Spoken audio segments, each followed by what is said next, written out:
नमस्कार दोस्तों, जय हिंद। आप सभी लोगों का हमारे YouTube चैनल पर स्वागत है। अगर आप हमारे चैनल पर नए हैं तो प्लीज़ हमारे चैनल को सब्सक्राइब कर दीजिए और बेल आइकन बटन भी प्रेस कर दीजिए। आज के इस वीडियो में हम लोग बिलासपुर मंडल में जो CLI का पेपर हुआ था 4 अक्टूबर 2024 को, उसको सॉल्व करेंगे। इसमें टोटल 100 क्वेश्चन थे और टाइम आपको मिला था 2 आवर का। इस पेपर में राजभाषा को इंक्लूड करते हुए टोटल 110 क्वेश्चन थे, जिसमें से आपको 100 क्वेश्चन का आंसर देना था और इसमें नेगेटिव मार्किंग भी थी। मतलब अगर आपका आंसर गलत होता तो उसके लिए 1/3 नंबर आपके माइनस हो जाते। चलिए पेपर को स्टार्ट करते हैं। पहला क्वेश्चन है, WAG-9 लोको में ओवर करंट रिले है। तो ओवर करंट रिले होती है OCR 78, जो कि लगी होती है SB1 पैनल पर। नेक्स्ट क्वेश्चन है, WAG-9 लोको में बैंकर में काम करते समय कौन से काक न्यूमेटिक पैनल में बंद होने चाहिए।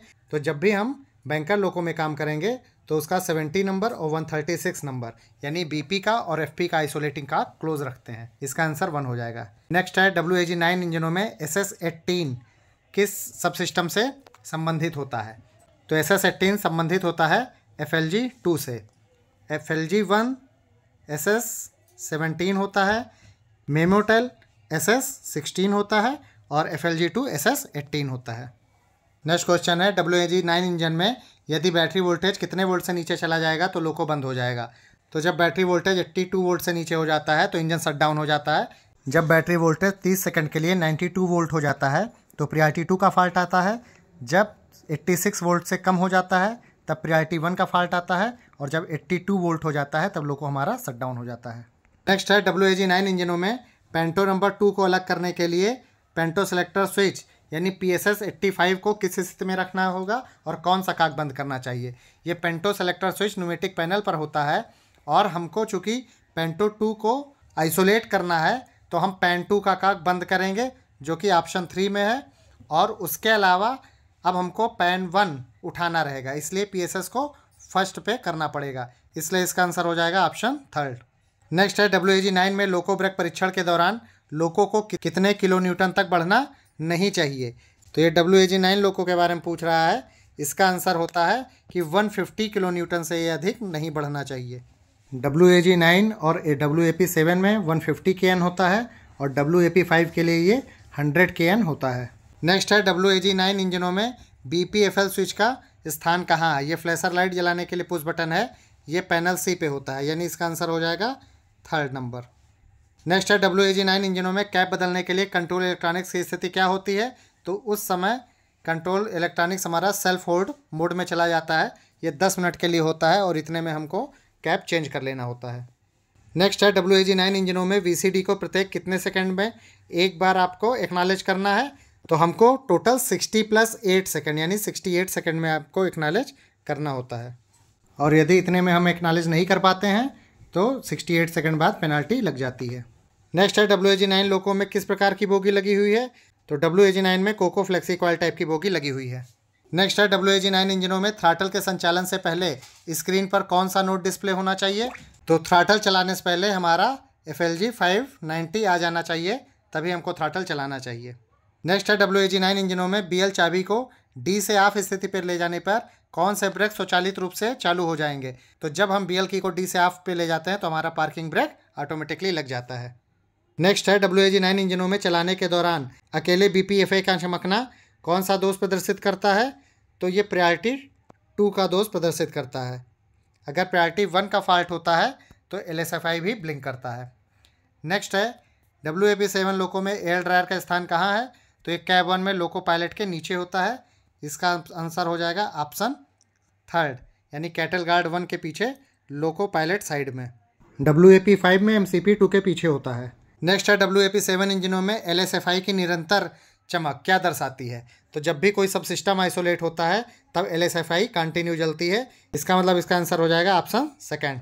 नेक्स्ट है, WAP-7 इंजनों में SS14 किस उप प्रणाली से संबंधित है। तो SS14 जो होती है वो कैब 2 से संबंधित होती है। कैब 1 के लिए SS13 होता है, फायर डिटेक्टर यूनिट के लिए SS15 होता है और HB2 के लिए SS12 होता है। नेक्स्ट है, WAG-9 लोको को बैंकर के रूप में काम करने के लिए किस स्विच को ऑन करते हैं। तो जेड बैन को हम ऑन करते हैं, ये पैनल A पर लगा होता है। नेक्स्ट है, WAG-9 इंजनों में बोगी नंबर 1 यानी ट्रैक्शन कन्वर्टर 1 को आइसोलेट करने के लिए किस स्विच को किस पोजीशन पे रखते हैं, तो 154 जो स्विच होता है उससे हम बोगी आइसोलेट करते हैं, वो तो खैर सभी ऑप्शन में है। अब हमको ट्रैक्शन कन्वर्टर 1 आइसोलेट करना है तो हम इसको फर्स्ट पे रख देंगे, तो हमारा बोगी 1 आइसोलेट हो जाएगा, यानी इसका आंसर हो जाएगा ए। नेक्स्ट है WAG9 लोको में हार्मोनिक फिल्टर रेजिस्टेंस कहाँ लगा है, तो ये होता है लोको रूफ पर, और हार्मोनिक फिल्टर का कैपेसिटर और कॉन्टेक्टर होता है मशीन रूम नंबर 2 में FB क्यूबिकल में। नेक्स्ट है WAG9 लोको में emergency stop push button switch का स्थान कहाँ है, तो emergency stop push button loco pilot के ठीक सामने होता है, यानी दोनों कैब के पैनल ए में, ऑप्शन फर्स्ट।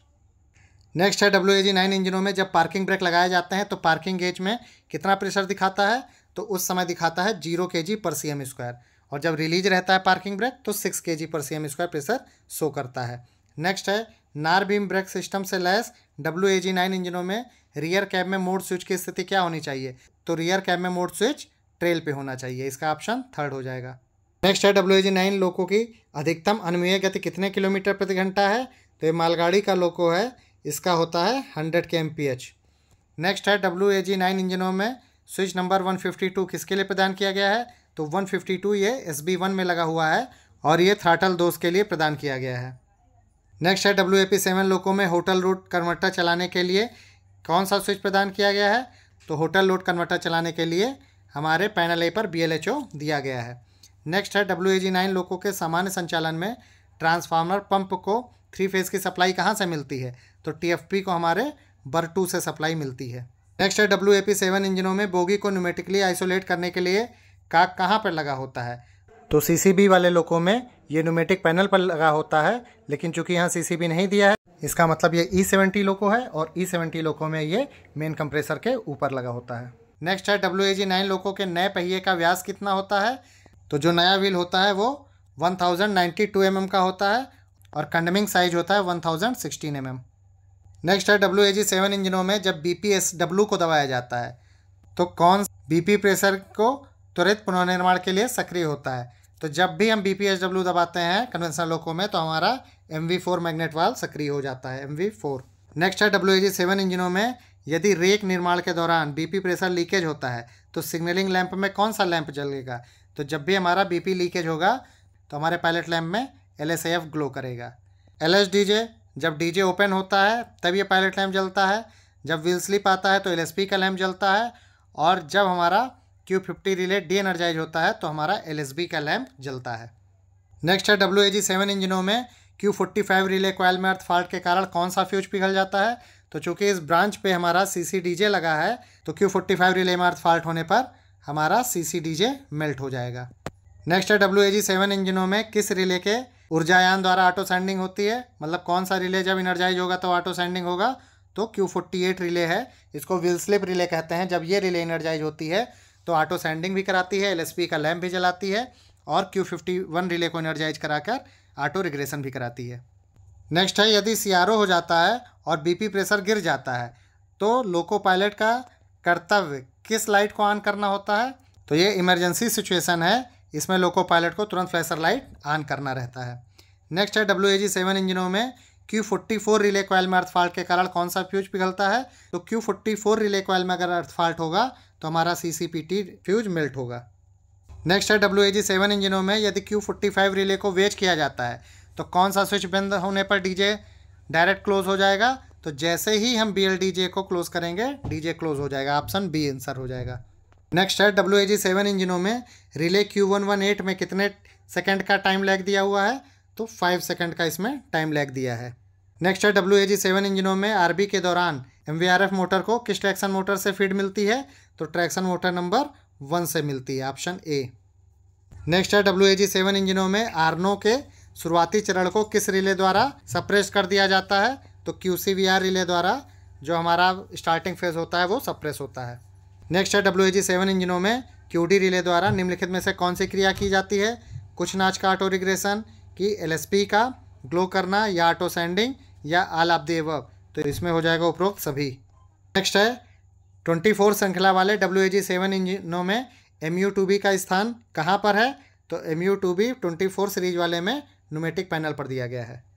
नेक्स्ट है WAG-7 इंजनों में RPS प्रतिरोधों को किस मोटर द्वारा ठंडा किया जाता है? RPS को बोला जाता है ट्रैक्शन मोटर के फील्ड का परमानेंट रेजिस्टेंस। ये HTC में लगा होता है और इसको MVRS द्वारा ठंडा किया जाता है। नेक्स्ट है WAG-5 लोको में यदि RB एप्लीकेशन के दौरान TM6 फील्ड में अर्थ फॉल्ट होता है तो कौन सा रिले कार्य करेगा? तो चूंकि RB के दौरान सभी ट्रैक्शन मोटर के फील्ड WAG-5 लोको में ट्रैक्शन पावर सर्किट नंबर 1 से जुड़ जाते हैं, इसलिए इसमें QOP1 रिले हमारी ड्रॉप करेगी। अगर यही WAG-7 लोको होता तब हमारी QOP2 रिले ड्रॉप करती। नेक्स्ट है WAG-7 इंजनों में यदि न्यूट्रल सेक्शन पास करने के बाद ICDJ का अनुभव हो तो किन किन फ्यूज की जांच करनी चाहिए? तो अगर न्यूट्रल सेक्शन पास करने के बाद ICDJ का अनुभव मिलता है तो हमको एडिशनल CCBA और CCBA फ्यूज की जांच करनी चाहिए। नेक्स्ट है WAG-7 लोको में मेन पावर ट्रांसफार्मर की क्षमता कितनी KVA है? तो ये होता है 5400 KVA। WAG-5 का 3900 KVA होता है। नेक्स्ट, स्टैटिक कन्वर्टर से लैस WAG-7 लोको में कौन सा अतिरिक्त सुरक्षा रिले प्रदान किया गया है? तो जिसमें SIV लगा है उसमें QSIT ये सेफ्टी रिले एक्स्ट्रा लगा दी गई है और SIV वाले लोको में QLA और QOA को हटा दिया गया है। नेक्स्ट है पेंटोग्राफ को 3 चरणों में नीचे या ऊपर उठाने के लिए WAG-7 में कौन सा वाल्व प्रदान किया गया है? तो थ्रॉटल वाल्व प्रदान किया गया है। ये 3 स्टेप में रेज भी करता है और 3 स्टेप में लोअर भी करता है। नेक्स्ट है WAG-7 इंजनों में एडिशनल CCBA का उद्देश्य क्या है? तो एडिशनल CCBA हमारी बैटरी की पॉजिटिव केबल में लगी हुई है, यानी वो बैटरी की पॉजिटिव केबल की सुरक्षा करती है। नेक्स्ट है GR को मैनुअल रूप से संचालित करने के लिए ZSM-GR हैंडल को किस हिस्से से बाहर निकालते हैं? तो नॉर्मल वो 6 बजे की पोजीशन में होती है, उसको एंटी क्लॉकवाइज 3 बजे की पोजीशन में करके निकाल लिया जाता है, यानी इसका आंसर हो जाएगा ऑप्शन 3। नेक्स्ट है WAG-5 लोको में BA2 और BA3 पैनल के लिए कौन से रिजर्वायर प्रेशर का उपयोग किया जाता है? तो HTC में ये BA पैनल लगे होते हैं जिसमें कि हमारे सारे इलेक्ट्रोमेटिक कॉन्टेक्टर लगे हैं, जैसे J1, J2, CTF line contactor और संटिंग कॉन्टेक्टर। तो इसमें जो प्रेशर जाता है वो कंट्रोल रिजर्वायर का जाता है। नेक्स्ट है मेमू रेक के एक ट्रेलर कोच में कितने ट्रैक्शन मोटर होते हैं? तो मेमू रेक के मोटर कोच में तो 4 ट्रैक्शन मोटर होते हैं, लेकिन उसके ट्रेलर कोच में कोई भी ट्रैक्शन मोटर नहीं लगा होता है, यानी इसका आंसर हो जाएगा D। नेक्स्ट है जोनल रेलवे में विद्युत निरीक्षक कौन है, यानी जोन में सबसे बड़ा ऑफिसर कौन होता है? तो वो होते हैं PCEE, यानी principle of chief electrical engineer. Next है WAG-7 इंजनों में VCD को किस काक के माध्यम से आइसोलेट किया जाता है? तो जो भी हमारा कन्वेंशनल लोको है उसमें जब VCD ऑपरेट होता है तो हमारे IP वाल्व से ही प्रेशर ड्रॉप होता है। तो अगर इस काक को हम बंद कर दें तो हमारा VCD आइसोलेट हो जाएगा। नेक्स्ट क्वेश्चन है 25 kV AC के लिए न्यूनतम सुरक्षित काम करने की दूरी क्या है? तो न्यूनतम सुरक्षित दूरी होती है 2 मीटर। नेक्स्ट है चंपा जंक्शन और रायगढ़ के बीच आप इनमें से किस स्टेशन के पास TSS पाएंगे? तो ये मिलता है हमारे खरसिया स्टेशन के पास, यानी आप आंसर KHS हो जाएगा। नेक्स्ट है एक ब्लॉक स्टेशन पर किन संकेतों के बीच स्टेशन की सीमाएं उपलब्ध होती हैं? तो जो स्टेशन लिमिट होती है वो आउटर मोस्ट सिग्नल के बीच में होती है, यानी इसका आंसर A हो जाएगा। नेक्स्ट है किस सिग्नल को छोड़कर किसी भी स्टॉप सिग्नल के नीचे कॉलिंग ऑन सिग्नल लगा दिया जा सकता है? तो लास्ट स्टॉप सिग्नल को छोड़कर किसी भी स्टॉप सिग्नल के नीचे कॉलिंग ऑन लगाया जा सकता है। और जो शंट सिग्नल होता है वो फर्स्ट स्टॉप सिग्नल को छोड़कर किसी भी स्टॉप सिग्नल के नीचे लगाया जा सकता है। आज के इस वीडियो में हम लोगों ने बिलासपुर मंडल में जो CLI का पेपर हुआ था 4 अक्टूबर को शिफ्ट फर्स्ट में, उसके 56 क्वेश्चन को हम लोगों ने सॉल्व कर लिया है। बाकी जो क्वेश्चन बचे हैं उसको पार्ट सेकंड में हम लोग सॉल्व करेंगे। मिलते हैं नेक्स्ट वीडियो में। Thank you.